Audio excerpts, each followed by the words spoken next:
Hola Leandro, ¿cómo estás? Bueno, gracias por haber venido. Estamos acá inaugurando el ciclo Pinta Debate, así que por eso la pinta y por eso poder empezar a charlar un poco. Bueno, en principio la idea era poder comentar una reflexión. Se habla mucho de cómo se vienen radicalizando las derechas, aparecen... Brindemos primero. Brindemos primero. Birra sin gas. No, Estamos. salute a todos. Bueno, vamos. Vamos, ahora un poco mejor. No, se habla mucho de cómo se están radicalizando las derechas, aparecen fenómenos como Vox en España, bueno, Trump, Bolsonaro, partidos neofascistas en Europa. Y de alguna manera hay cierto consenso en decir que logran de lo discursivo pararse como ciertas derechas a veces antisistemas, outsider, y conectar con algunos valores muy propios del siglo XXI. ¿Cuál es tu primera reflexión? ¿Ves que eso realmente es así o son más bien derechas que si bien siguen dentro del sistema, no pueden construir otros repertorios? Uno podría decir a simple vista que el liberalismo clásico siempre estaba a favor de la ampliación de derechos, uno estuviera o no de acuerdo, por lo menos derechos civiles y políticos, y pareciera que esta suerte de nuevo liberalismo es reaccionario ante cualquier tipo de ampliación de derechos, sea hacia las mujeres, sea hacia los sectores populares, el tema de la igualdad parecería ser un eje central. ¿Cómo estás viendo este fenómeno? Bueno, primero yo creo que hay que identificar el malestar en la sociedad, que tiene distintas facetas. Hay un malestar material, hay un malestar psicológico, hay un malestar difuso que se traduce en angustia, donde la gente no puede poner en palabras qué es lo que le pasa, pero se siente disconforme. Y esto creo que tiene que ver con la crisis de dos instituciones que son muy tradicionales para nosotros, que son el Estado de Bienestar y la democracia liberal. Y una tercera crisis, que es la del sistema de partidos tradicionales, que no logran explicar ni lo que sucede, ni darle respuesta a estas demandas, ni imaginar el futuro. Entonces, en este contexto, me parece que la derecha se libera de algunos prejuicios para animarse a decir cosas que hasta hace muy poco tiempo dan vergüenza, y que lo hacen con la inteligencia de quien sabe que está diciendo algo que es provocador, y que lo que busca es generar una suerte de contracultura en un guiño hacia la juventud que le trata de encontrar explicaciones a esos malestares, ¿no? Entonces, es un fenómeno que no nos atraviesa solamente a nosotros, que sino por lo menos atraviesa Iberoamérica, y que creo que tiene su origen, su primer origen en realidad, en la carencia de creatividad, de imaginación de la izquierda, y en cierta actitud derrotista de la derecha tradicional. Entonces, gobiernos que gestionan la crisis pero que no la pueden resolver, que se parecen muchos unos con otros, aparecen problemas sociales que la política tradicional no ve, el sentimiento de antipolítico que recurrentemente aparece cada vez que tenemos algún tipo de tensión de esta naturaleza, se manifiesta de una forma contracultural, es tomado por un sector de la derecha que se sintió pelotudeado por una izquierda hegemónica hace 5 o 6 años atrás, y entonces se manifiesta de forma más violenta. Para traducírtelo incluso en términos locales, yo creo que del 2010 al 2015, en ese primer lustro, hay un sector de la juventud argentina que se politizó por izquierda, desde la muerte de Néstor hasta la derrota de Scioli y la victoria de Macri, que avanzó en una agenda muy progresista, y lo hizo con la sensación que se podían dar batallas que hasta hacía muy poco tiempo eran impensadas. Y mientras nosotros avanzamos en esa construcción, y en esa deconstrucción y en esa construcción, porque se deconstruyeron un montón de prejuicios, de estructuras, tanto simbólicas como discursivas como materiales, un sector de la sociedad argentina que interpretó eso como un proceso violento y agresivo. O sea, nosotros, por ejemplo, decíamos, los argentinos no expresan ni a las chicas ni a los que se sienten ni varones ni mujeres, ¿no es cierto? Así que a partir de ahora se dice les argentines. Y había gente que decía, vos me estás obligando a mí a decir eso, porque en realidad la Real Academia Española no dice eso, y el lenguaje inclusivo en realidad esconde tu visión autoritaria de la realidad. Al principio esos pibes les costaba decir que se sentían incómodos, lo empezaron a decir en algunos foros, de repente empezaron a utilizar la ironía para comunicar, de repente se dieron cuenta que eran más de uno, empezaron a activar políticamente y en toda Iberoamérica empezaron a aparecer cuadros de derecha con discursos contraculturales. A partir del 2015 yo creo que se empieza a dar de manera más acelerada y estamos viendo, me parece, su pico ahora, donde dicen, bueno, hay que ser incorrectos políticamente, la corrección política nos lleva a la policía del pensamiento de la izquierda, estamos viviendo una dictadura progresista, en definitiva ustedes están gestionando esta mierda y no le dan respuesta ni a las demandas de ustedes ni a las nuestras, y empiezan a construir, digamos, con las redes sociales un código de interpretación de la realidad que a los que tenemos una formación más tradicional, digamos, nos empieza a sorprender y de repente nos encontramos inmersos en un nuevo magma de significados contradictorios, donde nuestra principal dificultad es cómo comunicamos nuestros valores y nuestras ideas, porque tenemos la sensación que en el espacio social circulan discursos estructurados sobre lenguajes distintos. Entonces nosotros hablamos de una manera, pero en realidad eso se decodifica de otra forma y los pibes que están tratando, los influencers de la derecha que construyen sentido sobre sectores que se empiezan a politizar en la segunda ola de politización, que es la que va del 2015 al 2020, utilizan herramientas conceptuales para interpretar la realidad y para generar conciencia que a nosotros se nos escapa. Entonces lo que para nosotros era un chiste pelotudo resulta que en algunos sectores genera, no sé, un montón de compartidos o de views, ¿no es cierto? Y está pasando cosas que la verdad que nos sorprende, porque creo que se fractura el campo social, digamos, ¿no? Y a partir de eso es donde todas estas preguntas empiezan a cobrar sentido. Claro. Sí, ahí por ejemplo hay un resultado muy curioso, veía Le Pen y el frente de Le Pen, que es un frente, bueno, todos sabemos, muy de derecha de Francia, que históricamente nunca había tomado las banderas del LGTB, ¿no?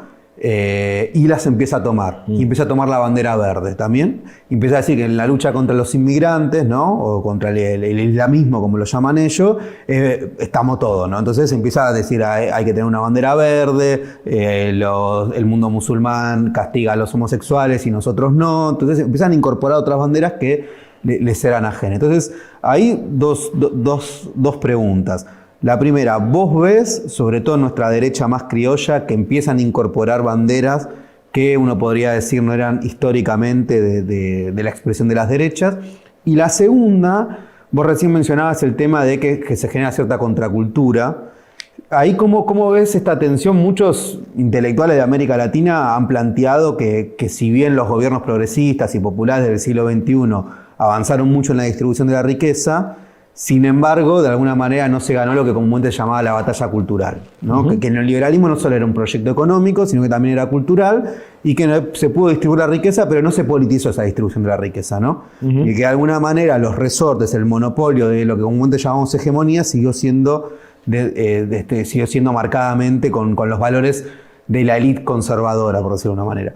Nada, esos dos fenómenos. Si ves que la derecha está incorporando estas banderas, si realmente es así o es un fenómeno excepcional en Francia. Y el segundo es, ¿cómo ves si esta contracultura en un punto puede serlo si uno parte de la hipótesis de que ellos tuvieron el control hegemónico aún en los procesos progresistas?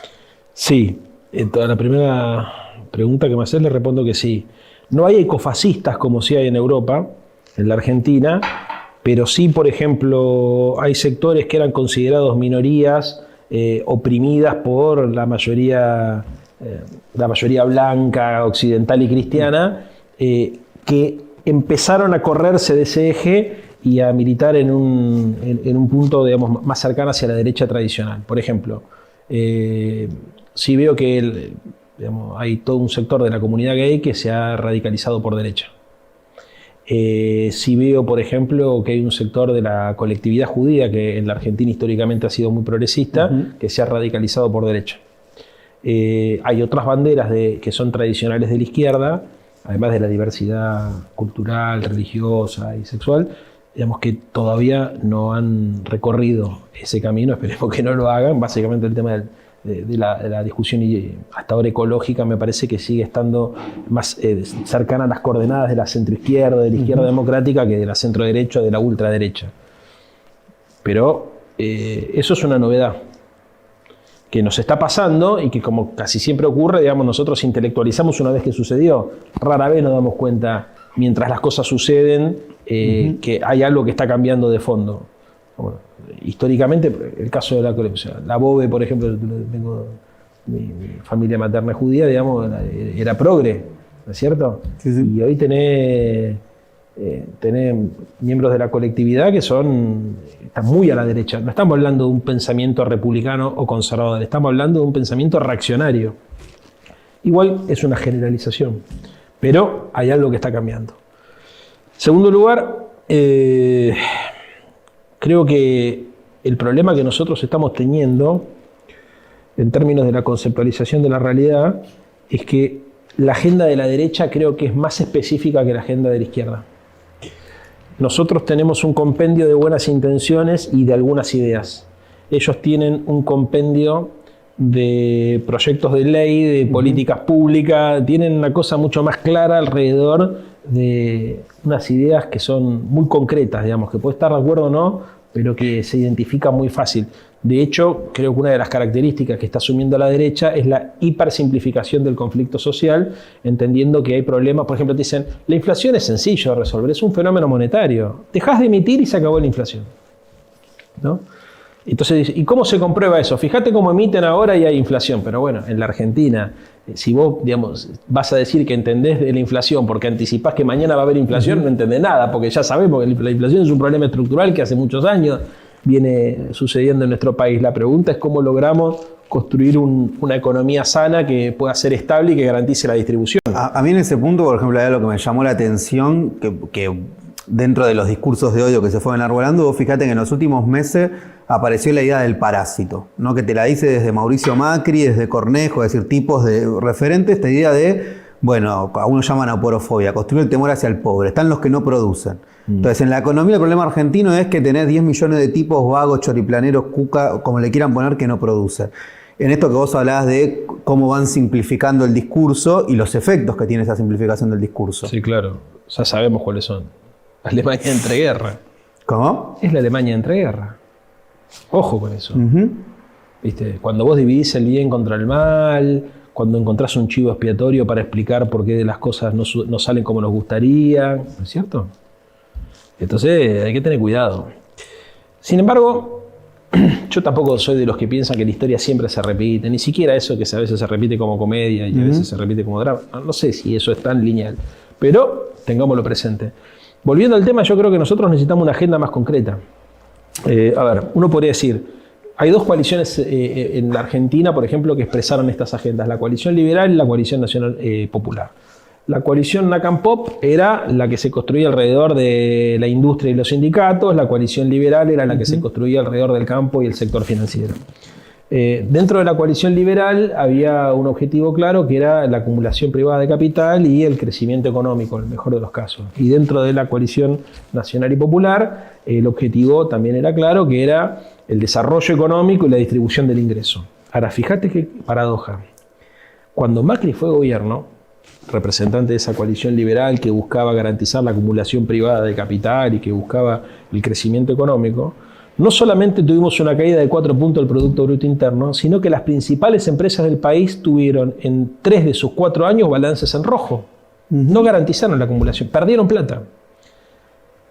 Y mira esto, nosotros que somos defensores del mercado interno, la producción, el consumo, la alianza de clase entre los sectores populares y la burguesía argentina estamos teniendo dificultades para garantizar que el poder adquisitivo del salario le empate a la inflación.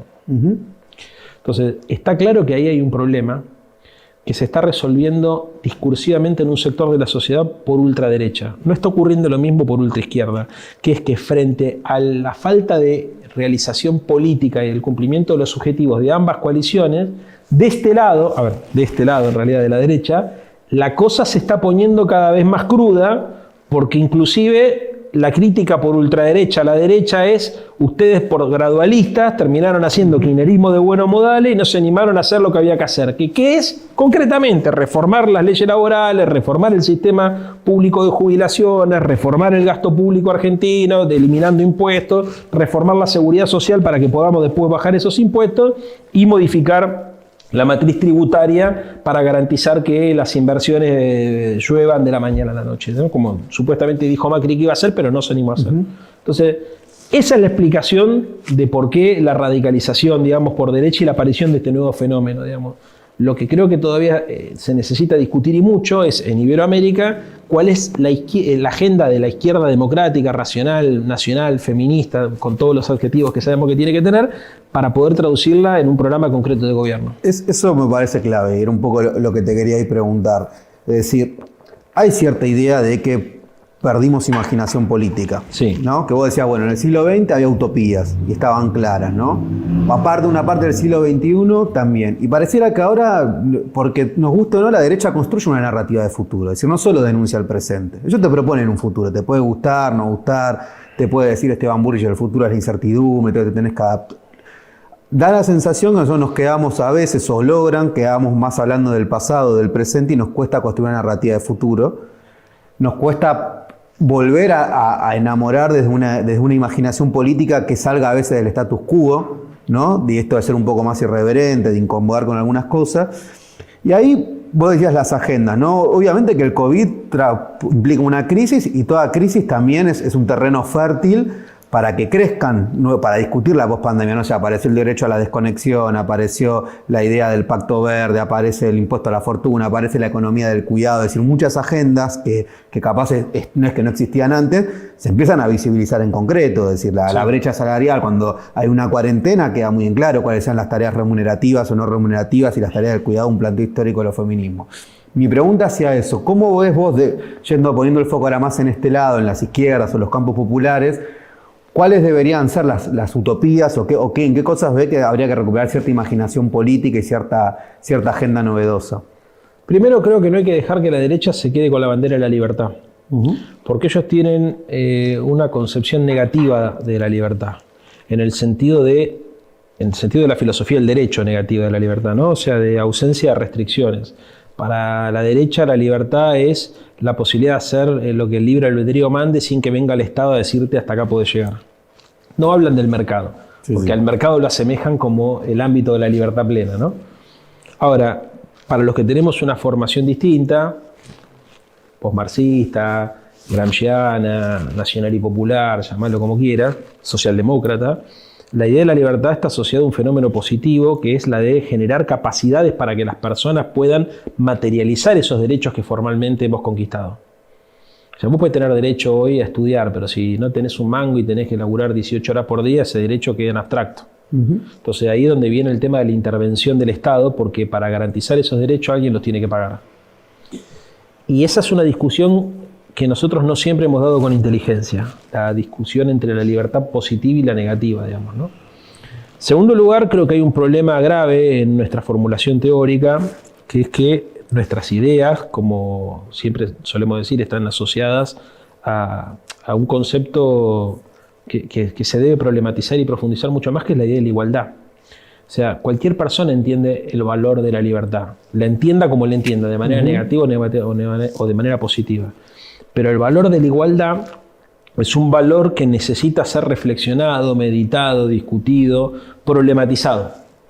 ¿Se entiende? Totalmente. Traducido esto en el criollo porteño. A mí, viste, que mi jefe gane 50 veces más que yo, me chupa un huevo. Mientras yo tenga la mía y pueda hacer lo mío y pueda vivir mi vida tranquilo, o 100 veces más, y la brecha salarial se expande, a mí no me preocupa. Eso parece el sentido común. De hecho, la derecha trabaja sobre ese tipo de prejuicio, diciendo, a vos no te tiene que importar la desigualdad, te tiene que importar lo que te pasa a vos, como si lo individual y lo colectivo estuviesen escindidos y como si la pobreza no fuese un subproducto de la desigualdad. Ahora, vos fijate la cantidad de palabras y de conceptos difíciles que nosotros tenemos que utilizar para tratar de explicar por qué el modelo de organización social se tiene que estructurar sobre la idea de la libertad y de la igualdad al mismo tiempo. Totalmente. No, aparte hay dos cosas, ¿no? La primera es pensar que lo que hace la derecha, no solo... ¿Para que no termine? Sí, perdón. Te voy a decir esto. Que te quería... No, ya sé, y seguro que va a ser más interesante lo que vos tenés para decir que lo que voy a decir yo, pero lo vengo pensando, porque ¿sabes qué? Yo creo que hay una tercera bandera, que es la fraternidad, la idea de la solidaridad y de la amistad. Y Y yo creo que tenemos que ir por ahí nosotros. Las tres banderas de la libertad. El Papa Francisco está haciendo mucho hincapié en eso, ¿no? En la fraternidad como el claro, pero son las banderas de la Revolución Francesa. Que es reconocer al otro. Exactamente. Y yo incluso hablo de la politización de la amistad, entendiendo que la amistad es la etapa superior de la solidaridad. ¿Cuándo uno tiene un amigo? Cuando es capaz de postergar el propio bien común o el propio bienestar en función del otro. ¿No? Hay algo ahí en la idea de la fraternidad donde yo siento que ellos no se van a sentir tan cómodos como nos podemos sentir nosotros. Y te voy a ser muy franco, por eso creo que son tan duros los golpes como lo de la vacunación VIP. Porque nos impacta en nuestro sistema cultural. Totalmente. Entonces hace que las cosas que nosotros tenemos para decir, a ver, cuando vos decís, che, yo pienso en vacunarme yo primero y después me cago en los demás y vemos qué onda, bueno, todo eso es la negación de todo lo que estamos diciendo. Entonces, el punto es que los que tenemos un discurso estructurado sobre principios éticos, tenemos la enorme responsabilidad de evitar al mínimo las contradicciones, no de negarlas, porque todos tenemos contradicciones, y esto también creo que es importante decirlo, pero tenemos que evitar al mínimo las contradicciones porque si no nos va a resultar muy difícil construir consenso alrededor de estas ideas porque nos van a impugnar en lo personal. En lugar de impugnar nuestras ideas, nos van a impugnar en lo personal. Entonces hay que ser muy cuidadosos. Si vos decís, el mundo es una mierda y vos lo único que tenés que preocuparte es por vos mismo, si te enganchan en cualquier renuncio, no pasa nada, ¿me entendés? Porque vos dijiste el mundo es una mierda y somos todos unos garcas y en realidad todo lo que queremos es tener lo que tiene el otro porque el egoísmo es lo que estructura, es el motor de la historia el egoísmo, ¿no es cierto? Entonces como el egoísmo es el motor de la historia, somos todos garcas, es un guiño, ¿me entendés? Sigamos para adelante. Bueno, esa situación está validada a partir de esa formulación teórica. La nuestra es, primero nosotros creemos en una nación de hermanos, ¿no es cierto? Creemos en la solidaridad. Yo creo que ahí el error está en no reconocer que también todos tenemos una parte egoísta. Yo creo que el error nuestro error en aquella etapa de politización es no haberle guiñado un ojo a la sociedad diciendo, pará, todo, o sea, yo no soy un ángel, ¿me entendés? Ni soy un profeta, tengo mis contradicciones como las tiene cualquiera. Ahora, me corrijo, ¿me entendés? Tengo actitudes de mierda como tenemos todos los que estamos mirando esto, los que estamos en esta habitación. Pero también tengo, digamos, el imperativo moral de que cada vez que identifico que hay una actitud egoísta o reaccionaria o que me lleva por ahí a un lugar donde no me gusta, de pedir disculpas y corregirme y volver a recuperar las sendas, ¿entiendes? No, pero aparte, no, digo, es así, vamos a una disputa por valores y ahí, viste, a mí lo que me preocupa es que el problema de las derechas no es solo cuántos votos sacan, es esto que vos decías, cómo te impacta en el sentido común, incluso de los propios votantes del Frente de Todo. A ver, mi tía ama a Alberto y ama a Cristina y cada día está más fascista y cree que al boliviano de la esquina hay que matarlo y me dice, y bueno, y está todo bien y va a votar ahora en el 2021 al Frente a Todo y lo hago. Entonces ahí hay algo que no es solo protestar del otro, sino también me parece que es algo que a veces atraviesa a los distintos sectores sociales. Sí. Y me quedo mucho con esto que decías de la fraternidad, porque bueno, eso es volver a reconocer al otro como un par, como un igual. Es decir, no hay un ciudadano de primera y un ciudadano de segunda. Y ahí en la idea de fraternidad, un poco la pregunta es, bueno, ¿cómo eso se puede hacer? Vos dijiste algo. A ver, la democracia no es solo un sistema institucional, su potencia radica en la práctica, uno podría decir. Su sistema de valores. Su sistema de valores es esto, se juega ahí en la práctica, en lo concreto. No sé, para los griegos uno podría tomar la política también era felicidad, había una idea de hacer feliz. O sea, el estar en la polis era estar entre pares construyendo felicidad común, en algún sentido, no en un sentido romántico, en un sentido de calidad de vida. Sí. Yo ahí a veces me pregunto cómo podemos hacer para no solo no quedar como los que no queremos el buen vivir. La igualdad no es que vivimos todos peor, sino que la igualdad no es que estamos todos iguales viviendo peor, sino que hay una idea ahí del buen vivir. Sí. Bueno, ahí hay otro éxito del dispositivo comunicacional de la derecha, ¿no es cierto? Es decir, los comunistas son aquellos que quieren un país donde todos seamos pobres. Por eso no quieren a los ricos. Mirá, en primer lugar, me parece que nosotros también tenemos que... A ver, hay algunas preguntas que necesitan para ser respondidas. Utilizar un razonamiento paralelo. Yo creo que nosotros tenemos que poner en cuestionamiento algunos tótem del sentido común neoliberal antes de avanzar en esa respuesta. Por ejemplo, creo que hay que reflexionar sobre el consumismo. A todos el consumo nos da bienestar. De hecho, para los que vienen del peronismo, el tema de la incorporación de los sectores populares a los mercados de consumo de las clases medias o de las clases medias altas es lo que más orgullo le da y lo que más sentido identitario le da. Pero también se dijo en algún texto que hacías referencia a vos recién, analizando la experiencia de los gobiernos de la década ganada, digamos, que pudieron, digamos, modificarle la vida a la gente de la puerta de la casa para adentro, pero que no lograron modificar por ahí las relaciones intersubjetivas, interpersonales, a partir de la puesta en valor de los bienes públicos, que era otro tema que me había quedado tu pregunta anterior. También se dio un análisis alrededor de la idea de que después de haber incorporado a la gente al consumo y no haber politizado esa redistribución del ingreso, lo que generamos fue consumistas que le dieron un valor, porque una cosa es decir, che, regulemos los consumos superfluos para cuidar el medio ambiente, otra cosa es decir, che, incorporemos a la gente al consumo para que no se cague de hambre, y otra cosa distinta es decir, reflexionemos qué tiene que ver el consumo con la felicidad. Claro. No estamos hablando ya de morfar y de vestirnos o de darnos un gustito, sino de suponer que la vida consiste solamente en acumular cosas materiales que en realidad no sirven, como el discurso del Pepe. Que, ¿viste ese discurso que dice, en realidad uno labura todo el tiempo para comprarse cacharros y tirarlos por ahí, y uno supone que compra esas cosas con dinero, pero en realidad no, los compra con el tiempo que le dedica a generar el dinero para comprar esas cosas? Entonces, lo que no entendemos es que lo único que no tiene precio en esta vida es el tiempo. Bueno, esa discusión, que es una discusión filosófica que nosotros deberíamos animarnos a dar en relación a cuál es el sentido de la vida, porque en definitiva además una de las características de la izquierda, la problematización de los problemas humanos, es que nosotros no podemos decir solamente qué quieren los pibes, nosotros necesitamos resolver el problema existencial de la humanidad. Entonces decimos, ¿cuál es el sentido de la vida? ¿Se entiende?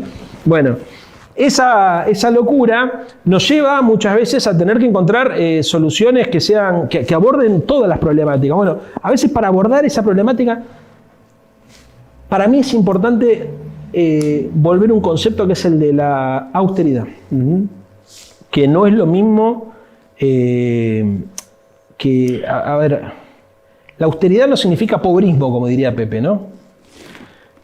Yo creo que nosotros, o la sobriedad, no me salía la palabra, porque austeridad se utiliza para justificar el ajuste.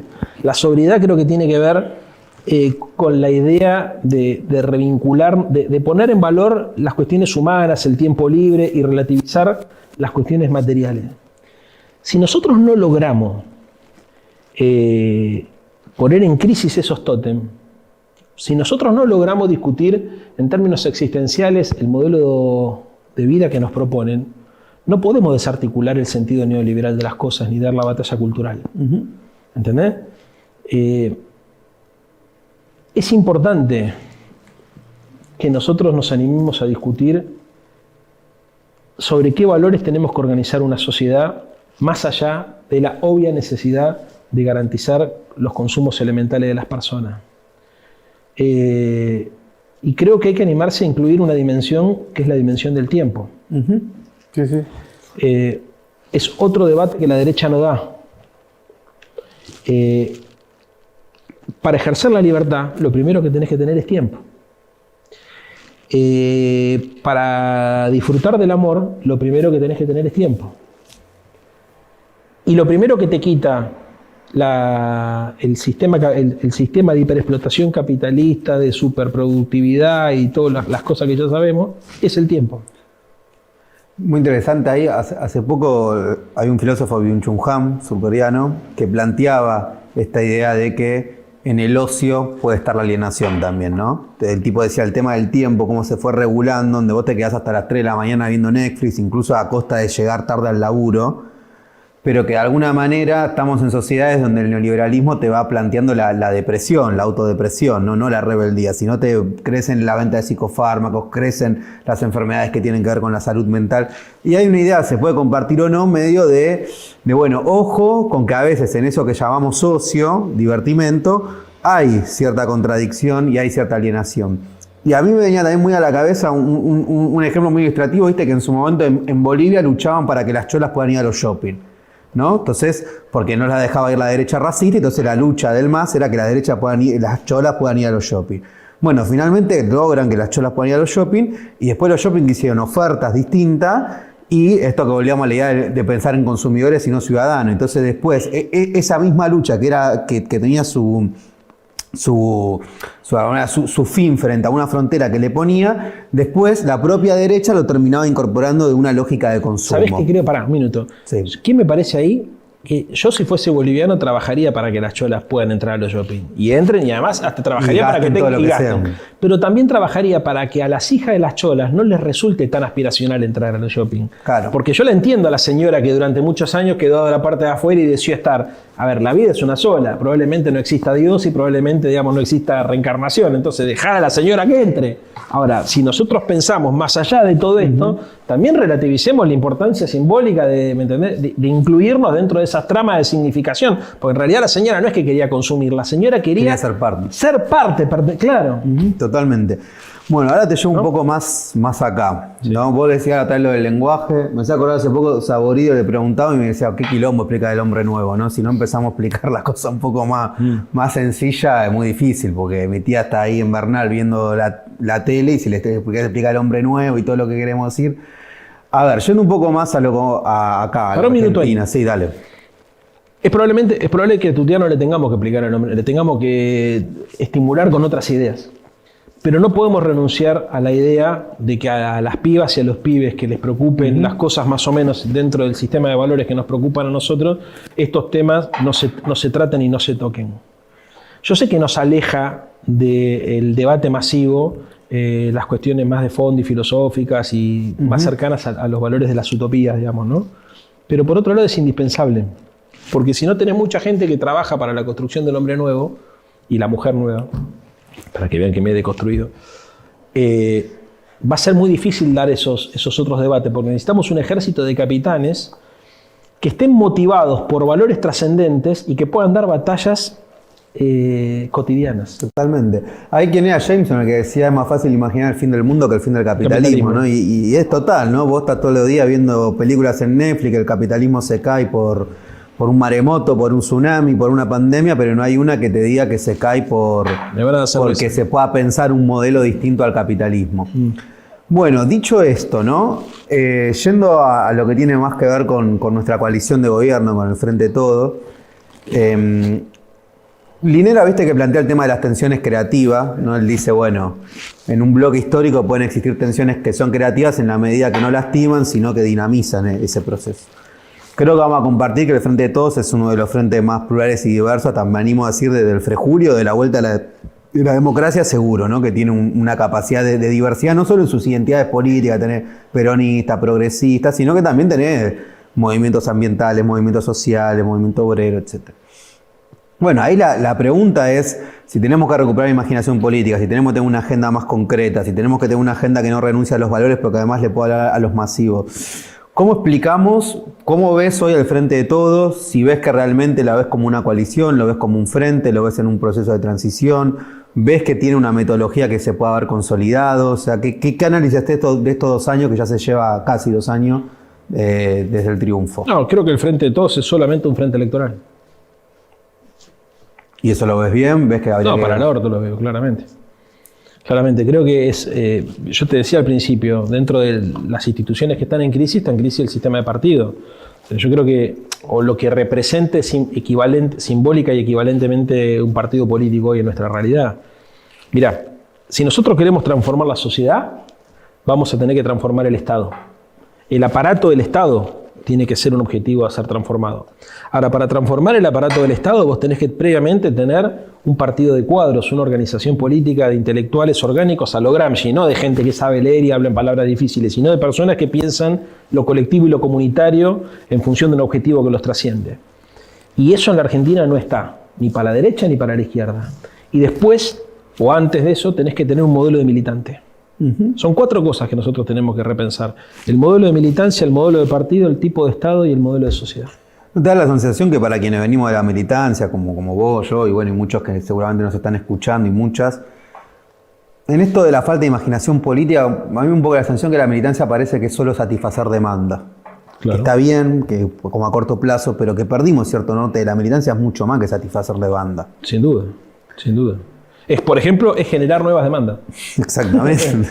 Que a nadie se le ocurre, ¿me entendés? O sea, porque generar nuevas demandas es tensionar el sentido común. Mirá, nosotros en una época decíamos que a la Matrix había que pelearla de una manera más inteligente que enfrentarla de manera frontal, que era generarle virus. Que si nosotros lográbamos que el programa este que nos ordena la vida, digamos, tuviese algún tipo de chisporrota, por ahí eso alertaba a los demás de que algo estaba pasando. Yo creo que la Matrix se empezó a llenar de virus, pero por derecha. O sea, Claro. empezaron a generar contradicciones y nos ponen en un lugar incómodo a nosotros, porque resulta que nosotros terminamos defendiendo el capitalismo realmente existente porque suponemos que el capitalismo que está por venir es peor que el actual. Entonces, por eso muchas veces nosotros terminamos adoptando posiciones que parecen conservadoras y los rebeldes son los demás. Porque en nuestra imaginación, el futuro es muy oscuro. Cuando nosotros vemos cómo, a ver, si los principios filosóficos de la derecha se construyeran, estaríamos volviendo a una suerte de darwinismo social, ¿no es cierto? Y donde la gente valdría solamente por lo que tiene, y bueno, que muere el que tenga que morir, la supremacía del más apto, barbaridades éticas para nosotros insostenibles. Entonces, frente a esa realidad posible, defendemos lo actual. Por eso es el problema de crisis de imaginación que nosotros tenemos, porque estamos siendo asediados por una nueva ola, digamos, de comprensión de los fenómenos sociales, hiperindividualistas, hipermaterialistas, hiperaagresivas por competitivas. O sea, la hipercompetitividad, que es todo lo contrario a la ética, digamos, de la solidaridad y a la ética de, ¿cómo se llama?, de la fraternidad, nos pone en esa situación. Ahora, la pregunta tuya me parece que va más orientada a tratar de... Porque esta respuesta no requiere de un cuadro intelectual que la mastique, la formule y se la comparta a la gente, sino que requiere de una nueva práctica de construcción del conocimiento social, o sea, más colectiva, más horizontal, más participativa. Yo creo que nosotros tenemos que obligarnos a salir de nuestra zona de confort. Y creo que la duda es revolucionaria. Y que nosotros estamos tan agobiados por el asedio de la ultraderecha que nos estamos dando poco margen para dudar. Y creo que más importante que una buena consigna es una buena pregunta. Hay que minar de dudas, hay que saber cuáles son las... Digamos, hoy, antes de encontrar respuesta a las preguntas existentes, nosotros tenemos que formular nuevas preguntas para poner en crisis algunos de los nuevos tótems que se están planteando como verdades irrebatibles. Está muy buena eso, la verdad, lo de la duda es revolucionaria, me encantó ese concepto. ¿Te acordás? Aldo Rico era el que decía la duda es la jactancia de los intelectuales. Bueno, nosotros vamos a decir la duda es revolucionaria. No, y ahí también, vos siempre te escuché decir, Leandro, que también tenemos un doble problema, que es, bueno, los intelectuales de la derecha no están donde se supone que deberían estar, ¿no? Claro. Sino que no están en los partidos de la derecha, no están en el radicalismo, no están en Juntos por el Cambio, están, podríamos decir, fundamentalmente en los medios de comunicación en el sentido amplio, ¿no? O redes sociales le podríamos agregar. Sí. Y eso también hace que la disputa se complejice más, porque el lugar donde vos vas a disputarle a ellos se corren, es decir, su agenda no se la va a poner el mejor dirigente de Juntos por el Cambio, es decir, su agenda ya viene puesta. Y nos la ponen a nosotros. Y nos la ponen a nosotros, totalmente. Y en ese marco, hemos hablado de las derechas, hemos hablado del Frente de Todo, hemos hablado de la necesidad de las nuevas demandas. Bueno, me gustaba también preguntarte mucho por la ciudad de Buenos Aires. Por alguna manera esta ciudad fue el laboratorio de esta nueva derecha que hoy llamamos Juntos por el Cambio, pero que en su momento era el PRO. El Mundo PRO surge como un partido distrital, ¿no? Hay un libro muy interesante del amigo Omar, La larga marcha de Cambiemos, ¿no? Para pensar, tampoco fue magia lo que hicieron ellos. Y de alguna manera en esta ciudad, es una ciudad donde ellos lograron conectar con muchos votantes. No sé si vos esto lo vas a compartir conmigo, yo soy de los que cree que la ciudad sigue siendo progresista en su sentido común, aunque gane Cambiemos, y que muchas cosas fueron más que virtudes de Cambiemos, muchos errores del campo popular, de las izquierdas, lo que sea, que no logramos conectar con ciertas demandas que son propias del porteño, de las porteñas. Muchas veces hasta hemos subestimado, cuando el PRO, por ejemplo, venía con lo de la caca de los animales, yo me acuerdo en los debates militantes nos reíamos, qué boludo estos pibes, y la realidad es que el 67% de los porteños tiene mascota, valora su mascota, considera su mascota parte de su familia, Y bueno, que vos le hables sobre la mascota no es una boludez para ese tipo. Yo tengo mascota y al perro Bruno es parte de mi familia. Entonces, me parece que no. Ahí preguntarte un poco cómo estás viendo el escenario en la ciudad de Buenos Aires, cómo qué ves en esto de poder volver a recuperar cierto terreno para la disputa. Ahora, es imposible dejar de hacer el paralelismo Buenos Aires-Madrid. Uh-huh. O sea, no es un problema local, es un problema global. Ojalá tengas razón vos. Yo no digo que no tengas razón.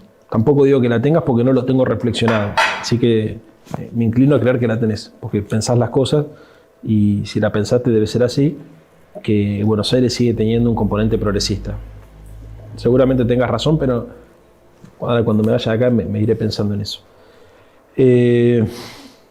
Mirá, creo que la derecha interpeló el nuevo ideal aspiracional, que fue consecuencia del crecimiento económico que dio origen al kirchnerismo.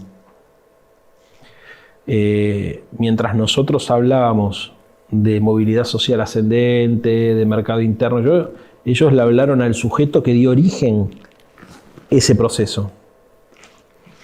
De hecho, ¿por qué Larreta tiene fama de buen gestor? ¿Porque gestiona bien? No, porque tenía mucha guita. ¿Y por qué tenía mucha guita? Porque a la Argentina le iba bien. Entonces la ciudad de Buenos Aires recaudaba. Ibarra tenía un presupuesto de 1.000 palos verdes y Larreta llegó a tener un presupuesto de 6.000 palos verdes, ¿no? Entonces, mucha capacidad económica, el PBI per cápita más importante de Argentina, etc.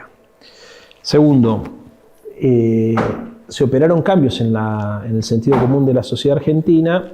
Y yo creo que los tipos identificaron a partir de un estudio científico de la sociedad el ideal aspiracional del porteño promedio, que tiene una peculiaridad, que es que tiene una visión que combina en partes desproporcionadas una mirada individual y una mirada comunitaria. Pero lo que estoy diciendo, volvamos sobre este tema porque no es un dato menor.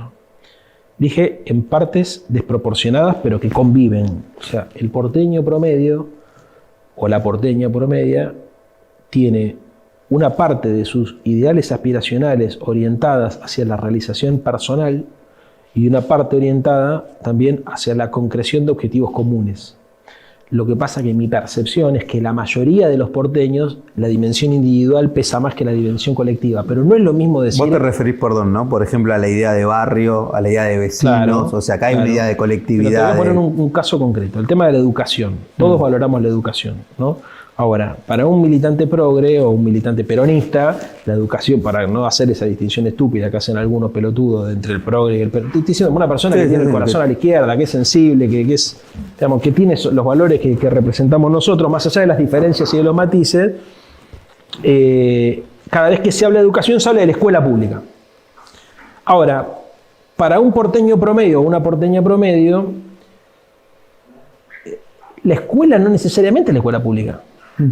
Es más, muchos piensan que es preferible destinarle por ahí una parte importante del salario de los ingresos familiares para que a la educación privada de sus hijos. Hay mucha gente que hace mucho esfuerzo para mandar a sus hijos a un colegio privado y encuentra en nosotros la subestimación de esa realidad. ¿Por qué sucede? Por un montón de factores, ¿no es cierto? Factores súper complejos, o sea, que tienen que ver también con corrientes culturales que vienen de otros lugares, que no se o sea, todos, digamos, yo le contaba a un compañero recién, en Chile la discusión con la crisis del año 2019 no era que haya una universidad pública que garantice, como en la Argentina, la movilidad social ascendente, el ingreso a la educación superior de las clases medias o medias bajas. Ese no era el planteo. El planteo era, yo quiero tener ingresos suficientes para evitar tener que pasar por el endeudamiento privado para mandar a mis hijos a la universidad privada que a mí me gustaría mandar. Claro. Son dos cosmovisiones completamente diferentes. El que quiere una universidad pública que iguale con las características de la UBA y el que dice que el Estado no se ocupe de eso, que el Estado se ocupe de darme a mí el ingreso necesario para que yo elija a qué universidad ir sin tener que endeudarme para toda la vida. Loco, es muy fuerte ese cambio. Es muy fuerte. Entonces, lo que quiero decir es que la subjetividad tiene dos dimensiones, no una, no es que los otros son los egoístas hijos de puta, porque también está el barrio, la familia, también, viste, nosotros somos capaces de decir, los porteños son la sociedad más individualista y más miserable, y después, el día siguiente, somos el pueblo más solidario, y frente a cualquier tragedia ahí estamos. Bueno, porque tenemos esa desmesura. La realidad es que conviven las dos dimensiones. ¿Y sabés cuál es la realidad? Que el PRO gestionó las dos. Claro. Nosotros le hablamos solamente a una, el PRO, porque aparte quien piense que el PRO solamente interpela a los sectores, digamos, de la pequeña burguesía, se equivoca. Aparte han ganado en las comunas sur de la ciudad de Buenos Exactamente. Aires. Y tienen un discurso donde, por ejemplo, la dimensión de lo público está reivindicada en la ciudad.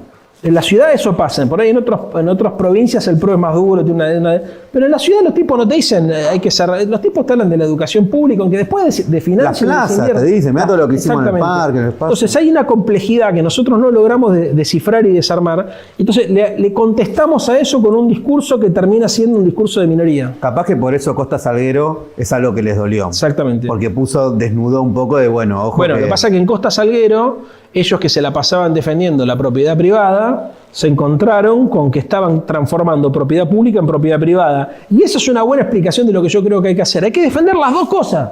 Claro. Hay que defender la propiedad privada y la propiedad pública. No es que es la propiedad pública o la propiedad privada. Son las dos cosas.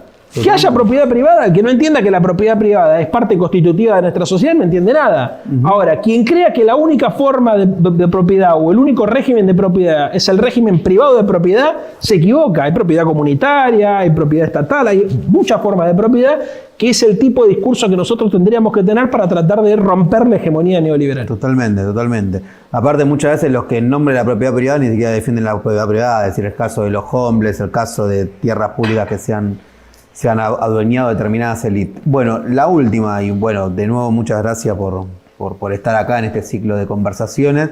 Mencionaste en un momento ahí, como al pasar, dijiste, bueno, acá no se puede hacer como nada sin el Estado, más o menos. Dijiste entender, se necesita... Y ahí mi pregunta, y para que cierres, siempre un debate histórico de las izquierdas, de los distintos movimientos de emancipación, fue la idea del sujeto social, ¿no? En el siglo XX, siempre muy marcado con la idea de la clase obrera. En el siglo XXI, toda una discusión de quiénes son los nuevos descamisados, si hay un sujeto social múltiple, si son los trabajadores de la economía popular, si es la clase media, si es el movimiento obrero tradicional, etc. Hace poco, varios intelectuales empezaron a decir, bueno, el sujeto social es el Estado, ¿no? Como diciendo, no podés hacer ninguna transformación seria si no tenés al Estado. Siempre ha sido una discusión cómo te relacionás con el Estado, ¿no? Hay un intelectual llamado Pulanza que vos decías, bueno, vos podías tener el poder sin tener el Estado, ¿no? Entonces estaba esta idea medio autonomista, y podemos construir poder sin tener el Estado.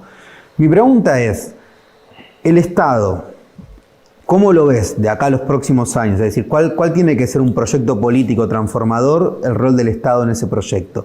Para capaz graficarlo un poco más, hay mucho una discusión referido a vos podés tener el Estado más vanguardista del mundo, más revolucionario, pero si la sociedad no te acompaña, tenés un techo, ¿no? Entonces ahí aparece la dimensión más pedagógica, por decirlo de una manera. Entonces mi pregunta es, ¿cómo te imaginas en el futuro esta relación, podríamos decir, clásica entre Estado, individuo, comunidad? ¿Cómo ves que funcionan esas yo dimensiones? No creo que el Estado sea un sujeto, creo que el Estado es un objeto. Bien. El sujeto social del cambio es el ser humano sensible. Es el ser humano sensible. No está determinado por las condiciones materiales de producción. Está determinado por su capacidad de sentir el mundo. Es más, por su capacidad de sentir el dolor. Ese es el sujeto del cambio. Y en todo caso el Estado es un instrumento que hay que modificar, que hay que profesionalizar. Yo en ese sentido, por ejemplo, yo no soy estatista. Sí creo que el Estado tiene que cumplir un papel, pero no hay cosas que tranquilamente puede cumplir el sector privado. Lo que me preocupa es la dirección política e intelectual de la sociedad. Y entonces, en este momento donde los grandes relatos ideológicos están en crisis, porque uno podría decir, en una etapa histórica dijimos, el sujeto revolucionario es el proletario industrial. Después vino la revolución bolchevique y nos dimos cuenta que ahí no había proletario industrial, pero hubo revolución. Entonces digo, ¿qué es el campesino? ¿Qué carajo es? Entonces, después, bueno, vino Gramsci y dijo, bueno, los grados de conciencia, ¿no es cierto? Yo creo que los grados de conciencia tienen mucho que ver con esto, pero hay algo previo, que es lo que nos distingue, que es la sensibilidad, la capacidad de sentir, que es un verbo que nosotros usamos poco, de sentir la realidad. Y esa idea de empatía, de comunidad, en realidad es una manifestación del amor. Hay que politizarla, pero no partidizarla. Politizarla en el sentido de hay que vincular esa dimensión a lo colectivo, a lo público, a la polis. Si alguno dice, quieren politizar el amor, son unos locos, también hay que tener cuidado con las palabras. Así que si hacen un video y lo recortan, pongan esto también, porque después... Bueno, Rita Segato habla, ojo que el neoliberalismo es un proyecto de la insensibilidad, decía Rita, que te insensibilizan los afectos. Y a mí siempre me quedó grabado eso, te dice, te plantea una pedagogía de la crueldad, donde en un momento la crueldad es algo necesario, ¿no? En la lógica neoliberal. Y ojo que purificador, ¿no? Y ojo que hay un proyecto de emancipación tiene que recuperar la idea de la sensibilidad, del afecto. Y la politización en el sentido no del agonismo o del antagonismo, sino en el sentido de la interpelación a la sociedad sobre los problemas comunes. Claro. ¿Se entiende? Después eso puede tener una expresión antagónica o agónica, ¿no? Pero digo porque también el problema que nosotros tenemos en la lucha cultural es la resignificación de los conceptos. Entonces, y esto es lo que creo que nos está empezando a enloquecer a alguno de nosotros, ¿no es cierto? Que vos decís una palabra y en el imaginario colectivo se reproducen imágenes mentales distintas de las que uno tiene cuando las enuncia. Entonces sí, pero, y claro, te entiende una parte y otra parte no te entiende. Entonces, por ejemplo, una de las cosas que más me jode a mí es cuando algunos me dicen, los trolls liberales o ultraliberales, que sos mal tipo. Claro. Pues digamos, si hay algo que yo trato de ser buena persona, digamos, podés no coincidir conmigo, digamos, pensar que soy un pelotudo, pero cuando decís, ¿por qué soy mal tipo? Claro, porque los chabones resignificaron conceptos. Nosotros defendemos algunas banderas que para nosotros hablan de la nobleza de nuestro sentimiento. O sea, ¿no? Pero si vos decís, che, la sensibilidad frente al otro o el rol del Estado, ¿de qué habla? Porque, a ver, yo no es que necesito el Estado para que... Hasta uno podría decir, casi todos nosotros podríamos prescindir de las cosas que creemos que son útiles para la sociedad. No lo hacemos para nosotros. Lo hacemos pensando inclusive en gente que todavía no nació, ¿no? Que es otra dimensión que está ausente en la política argentina, la idea de la posteridad. Por izquierda y por derecha está ausente. Si estuviera más presente, plantearíamos la relación con el ambiente de otra manera. Ahora, la reconceptualización o la redefinición de algunos conceptos requiere un esfuerzo intelectual y además un grado de coordinación de parte de la izquierda que a mi criterio resulta imprescindible. Y ojalá para cerrar esto ustedes puedan contribuir también en esta dirección, ¿no? Porque una de las características de esta nueva derecha es que crea conceptos y después los aplica en todo el planeta, ¿no? Llegamos ya al paroxismo de ver cómo Trump le decía a Biden, si usted gana, va a hacer que Estados Unidos se transforme en Venezuela, ¿no? El ridículo total, pero eso habla de por qué, digamos, se repiten esos clichés, o la libertad contra el comunismo. Nosotros, sin el ánimo de polarizar en ese sentido, sí deberíamos tratar de construir, de aprender de esa experiencia, de estudiar esa experiencia, para poder construir significativos o significantes amos, diría mi amigo alemán, hablando de Lacan, que nos sirvan para darle identidad a un proyecto emancipatorio.